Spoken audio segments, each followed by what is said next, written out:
Hello everyone, this is Tarun and today in this lecture we will be doing the calculus part 2. So in this particular lecture we will be doing basically the partial differentiation. Okay, so this is the group, you can say WhatsApp group for maths as optional for IAS. This is my number. You can send your number to this number. I will add you in the group if you wish to, so that we can communicate easily. Okay, so now let's start. So this was a question which I skipped in the last lecture. By mistake I skipped this question. The question was for 10 marks in 2013 was that evaluate this integration. Okay, it is a definite integration. Why? Because the limits are given, so it is a definite integration, and the statement is 2x sine 1 by x minus cos 1 by x. Since the angle is in the inverse form, or you can say that 1 by x means inverse form, so we have to make it into the normal form. How we do? We just put x equals to 1 by y. So we have to again replace this dx. If x is equal to 1 by y, then dx will be minus 1 by y square into dy. Okay, so these limits, you can say that this since this integration is in the form of dx with respect to dx, so these limits will be of x value. So we have to again change the limits of the y to the y, not of the y, limits of x to the y, because we have converted x into y form, or you can say y variable. So it becomes 2 by y sin y minus cos y into this, put a bracket over here, this is the bracket and this is the bracket, dy by y cube, and put a sign minus, since, and after doing the limits, putting the values, you get the limits from minus infinite to 1. So if there is sign of minus, if limits are interchanged, then the minus sign can be removed. Okay, so it becomes 1 to infinite 2 by y cube into sin y dy minus cos y square divided by y square into dy.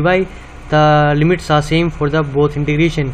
Now do not change, or you can say do not start doing the integration of this first portion, because when you solve this portion you will get this portion as it is. Okay, so I have not touched this portion, I keep this portion as it is.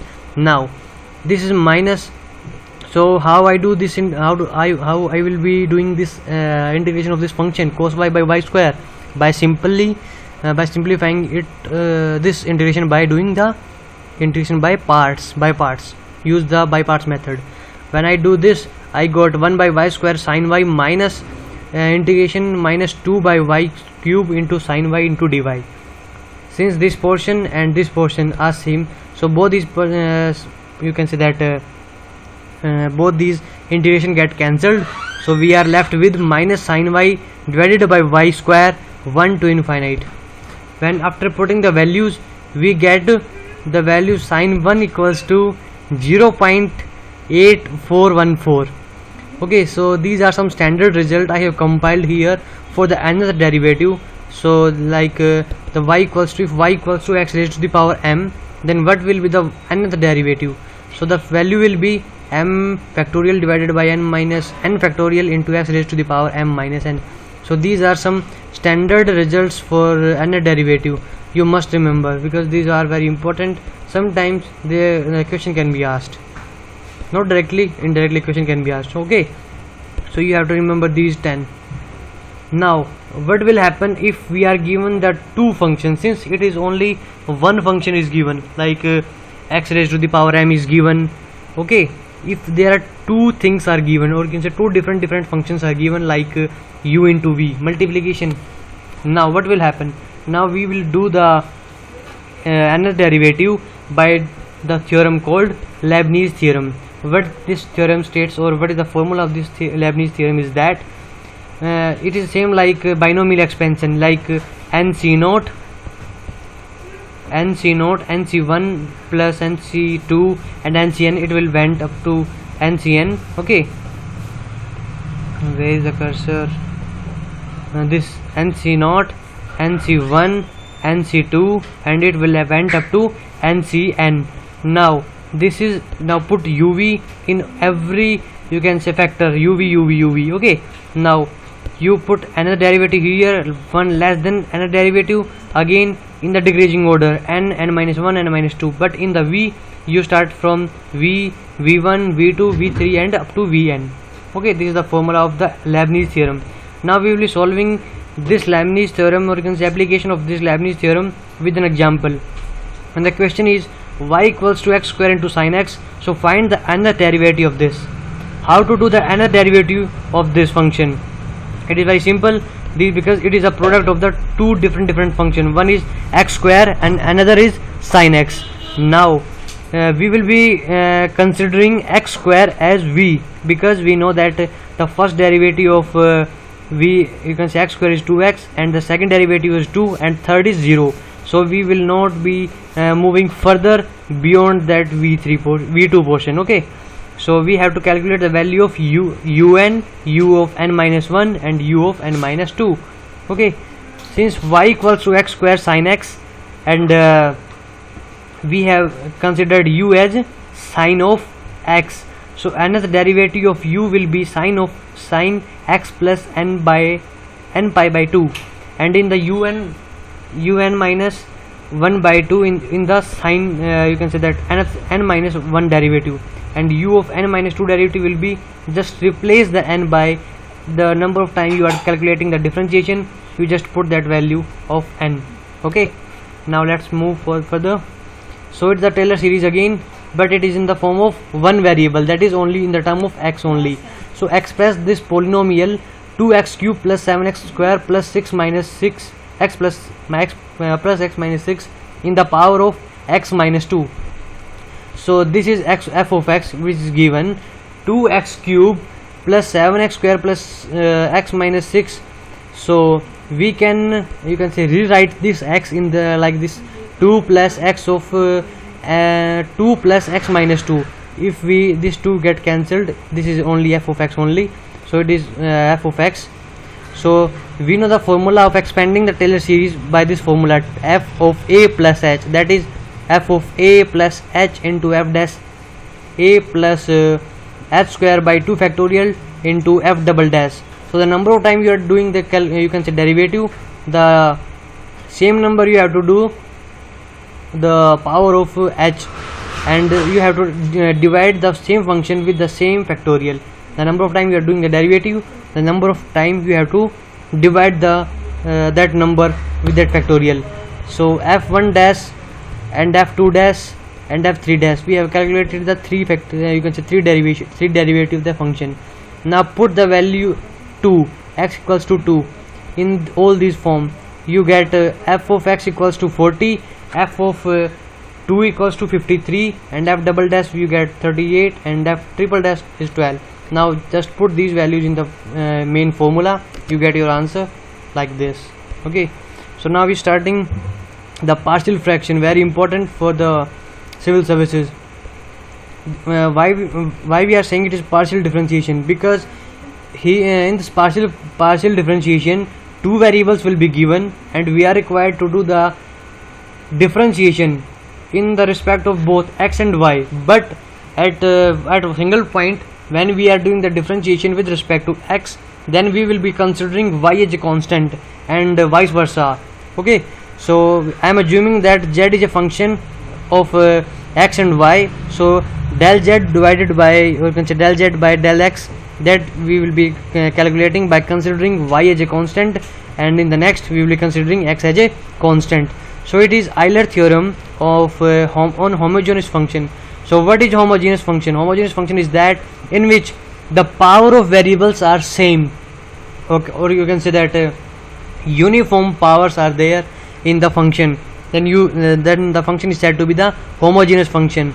So these two equations, you can say that x del u upon del x plus y del u upon del y equals to nu.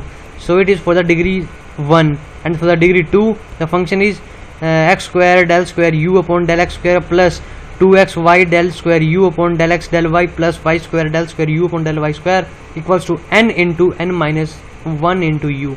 So these will not directly, these type of question will not be directly asked. You are required to, you can be asked to you can say verify these two statements. Okay. After that nothing can be asked from this portion. Now composite function. So composite function is that in which for example we are taking an example, u equals to f of x y.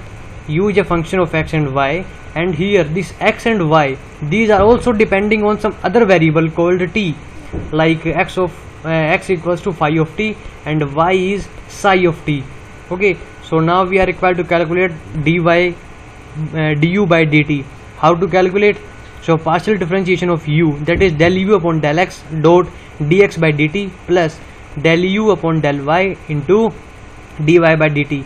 So this is the formula to be used in the composite function. So this u is given and x is given as 3t, y is given as 4t cube. So find du by dt. So how to do? Just do the differentiation of u with respect to x and differentiation of u with respect to t. Okay, no, this not with respect to t, only with respect to x and only with respect to y. Now calculate dx by dt and calculate dy by dt. Just put these values in the form, or you can say in this formula, you get your answer as 3 divided by under root 1 minus t square. Okay, now we move to the next topic, that is Jacobians.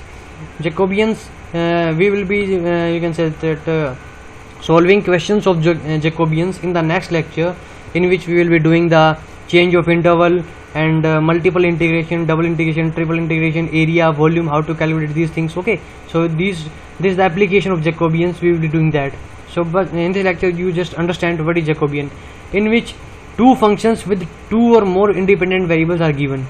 In this function what is given? U is a function which is you can say depending on x and y, but if there are two functions are given, let us suppose u and v, okay, and both functions are depending on the two variables x comma y, then how to solve the question? It is solved by using the Jacobians.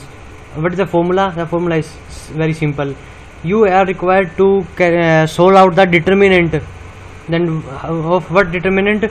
So you just put del u upon del x, del u upon del y, and del v upon del x, del u upon del y, like in this form, and just do the cross multiplication, you get your answer.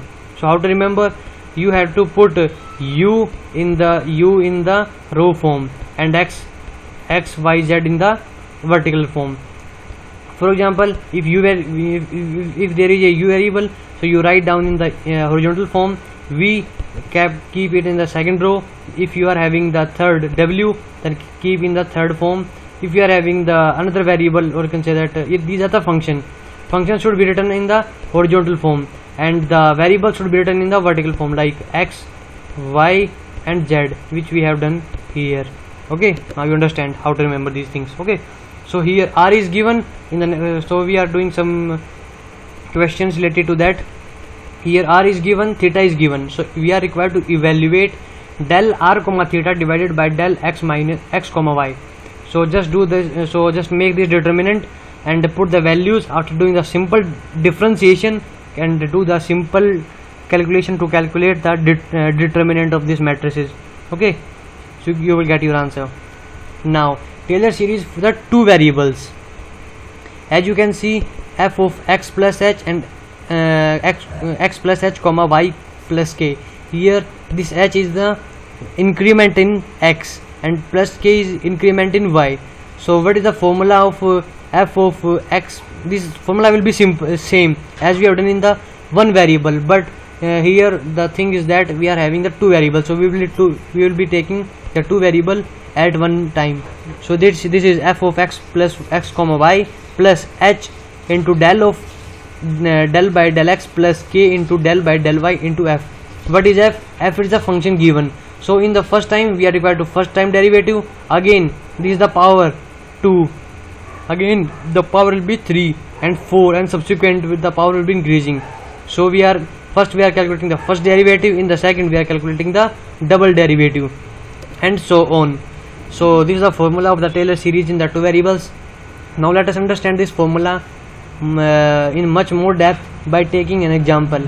The question is that expand x square y plus 3y minus 2 in the power of x minus 1 and y plus 2 using the Taylor series. So this is f of xy, this is the function given, so I'm making it in the 1 plus x minus 1 form, minus 2 plus y plus 2. So this becomes, you can say this is my required thing, and y plus 2 is also my requirement. So this is f of x comma y given.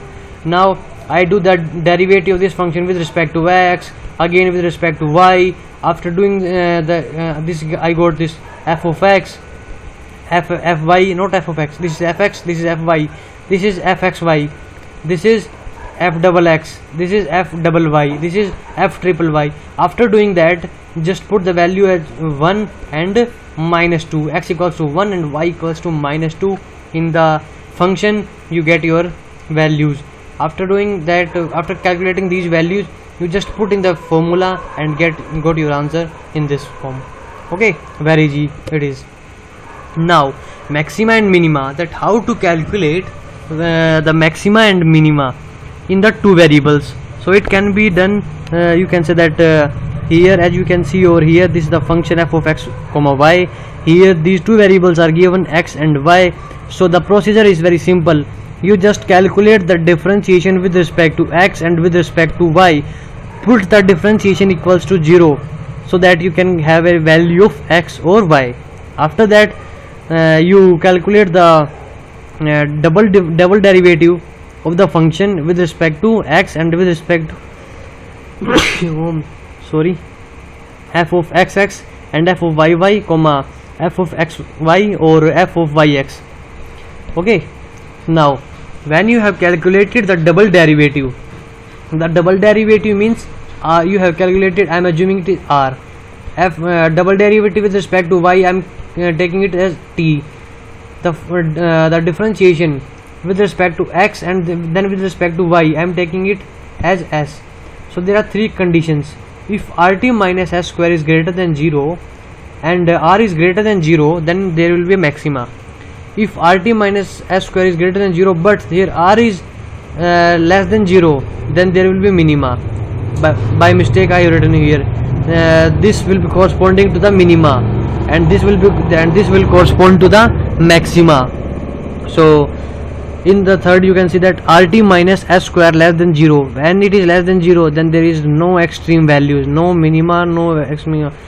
ये बात दूर, no maxima minima की तो बात दूर, कोई extreme point ही नहीं होगा उसका. Next, rt minus s square equals to 0, then we will be saying that the case is doubtful and it requires further investigation. Now we will be understanding this rt s square, this blah blah, with an example. The question is that a rectangular box open at the top is to have a given capacity, means we are giving the volume of the rectangular box. What will be the volume? That will be the length, breadth and height. I am assuming length is x, breadth is y and height is z. So it will be x, y, z.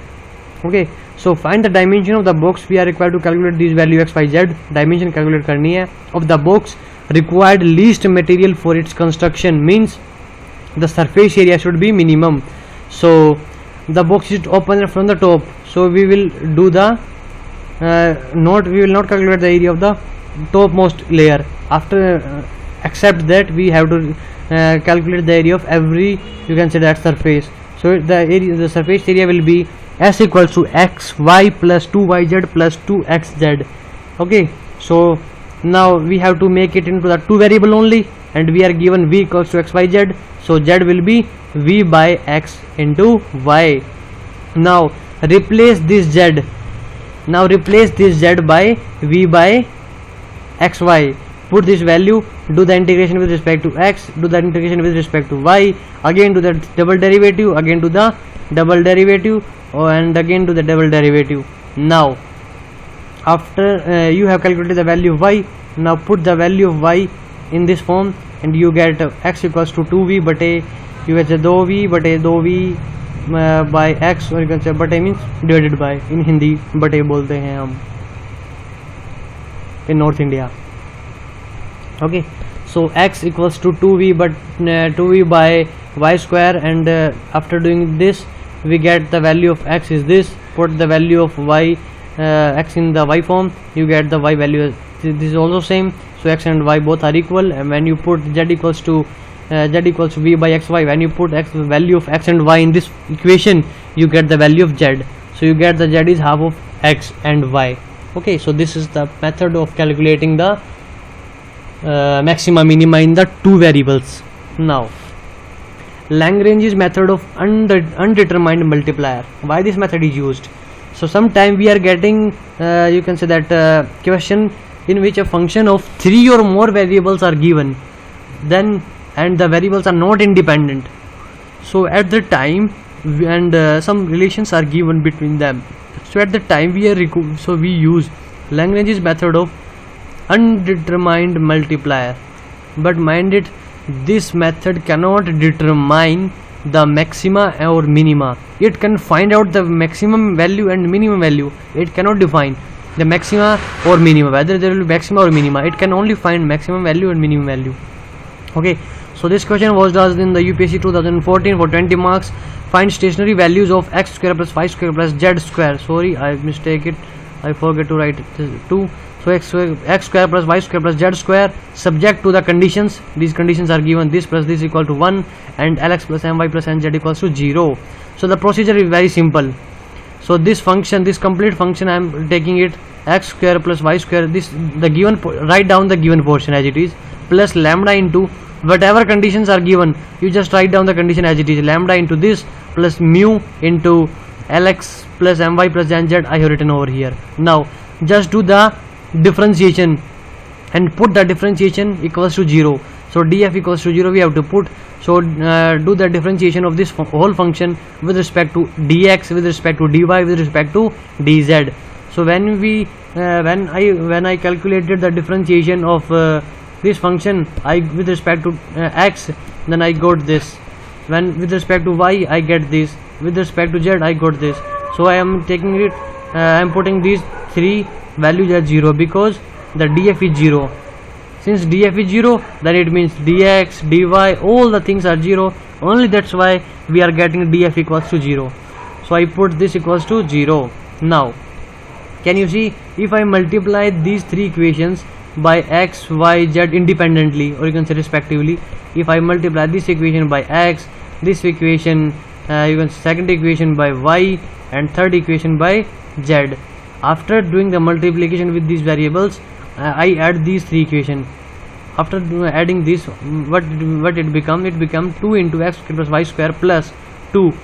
This becomes ax square plus by square plus cz square. This is 1. It is given in the equation. It is 1 given. And lx plus my plus nz. This is 0. So this mu terms get cancelled. So we are left with only 2 terms. That is 2. And this is the given function, x square plus y square plus z square. This is the given function. Okay, this is z square. I am assuming it as v. I am assuming it is a v function. So 2v plus 2 lambda equals to 0. So v equals to minus lambda. Now you calculate the value of x from this, calculate the value of y from this, calculate the value of z from this. Now put v equals to, or you can say lambda equals to minus v. When you put lambda equals to minus v, then you get x equals to L mu divided by 2 into a v minus 1. Okay, so you get the value of x. Similarly, you get the value of y and z. After that, since we know that lx plus my plus nz equals to 0, so L, I know L is L, but we know the value of x. So now put the value of x here, put the value of y here, put the value of z here. Why I am doing this? Because this mu is still there. So I have to eliminate this mu. How it can be eliminated? It can be eliminated by you can say that multiplying, you can say putting in this equation. When we put, what we get, mu is common in all these. So mu by 2 taking common, then it becomes L square divided by AB minus 1, M square divided by BB minus 1 plus N square divided by C minus 1, bracket closed, equals to 0. So this portion will be getting to this side and it will become 0. So we are left with only this. So this will be the stating values of the function, that is v, which is given x square plus y square plus z square. Okay, so a question you can start from the partial differentiation under the integral sign. in 2014 a 10 marks question was asked. I have already solved this question for you. So calculate the value of 0 to 1 log of 1 plus x divided by 1 plus x square into dx. But how to solve? By using the differential under sign integral. So I am assuming a general, first we will be doing some general, you can say general formula, then we will put just the values so that we can get our answer very easily. I am taking f of a equals to 0 to a log of 1 plus ax divided by 1 plus x square into dx. This is the first equation where I will be putting a equals to 1 to get my question which is given. Okay, so f dash, so I do the differentiation of this function, so it become f dash. So integration taking outside and put d into a, it becomes this, put this function as it is. So when I do the differentiation, it becomes this function. We are doing the differentiation with respect to a only. X is considered as constant term. Okay, now since this a is also included in the upper limit and lower limit, since lower limit is 0, so we cannot predict whether it is involved or not. So because this a is this a parameter with respect to whom we are differentiating it, this is also included in the integration part. So we will be putting this value in the, you can say, question as it is. So when we put x equals to a, then we get this, and when we put lower limit, we get log 1, that is 0. So we cannot, so we are not worried about log 1. Okay, so log 1 becomes 0. So this function as it is, 1 by 1 plus x square into 1 plus x into dx plus log of 1 plus a square divided by 1 plus a square. So using the simple partial fraction, now you are very intelligent people, you can do the integration by using the partial fraction. So just do the integration by using the partial fraction, you get this. Okay, and this will still continue. Now you get f dash a, this is the f dash a. Now if you integrate this function with respect to a again, now using by parts. Why? Because these are two functions, this is a function and this is a second function. When you are having the two different function, then you uses by parts method, not you, we all uses by parts method to do the integration. Okay, now use the formula first function as it is, second का integration minus first का derivative, दूसरे का integration, दोनों की गुणा करा के दोनों का फिर से integration. Using this formula we can get the function, or you can say integration in this form, plus c, because it is a indefinite integral, so we put a sign of c. Now when we put a equals to 0 in this first form, then what it becomes when we put this a equals to 0, so it becomes log of 1. Log 1 is 0, so everything goes 0. F of 0, f of a at a equals to 0 is 0, so f of 0 is equal to 0. This implies that c is also 0, so this c is irrelevant, so c is nothing, it is 0, we can neglect it. So f of a we get 1 by 2 log of 1 plus a square into tangent inverse a. So our question was that a equals to 1, so when we put a equals to 1 in this form, what we get? We get 1 plus 1, that is 2, that is log 2, and tangent inverse 1, that is pi by 4. So it becomes pi by 4 into, that is pi by 8 into log of 2. So this was the question. I already solved this question from the different method, though the method is not mentioned, so you can you are free to solve by any method. But if it is given that solve this by using the differential and the integral sign, then you have to follow this process. Okay, so that's all for this lecture, and as I mentioned in the starting of this lecture is that I have made a group on the request of many candidates that for better communication, so you can message me your number. I will be adding your number to the WhatsApp group so that we can communicate very easily. So that's all for this lecture. I will be doing that calculus part 3 and 4, or maybe 5, don't know about that. So in that particular lecture we will be doing that surface integral, volume integral, line integral, double integral, triple integral. Okay, improper integral we will seeing, and such type of things we will be seeing in those lectures. Okay, so if you really like this video, please click on the like button, and please do not forget to click on the subscribe button for getting the information about the uploading of the newly you can say new videos on my channel. Okay, so that's all from my side. Thank you for watching.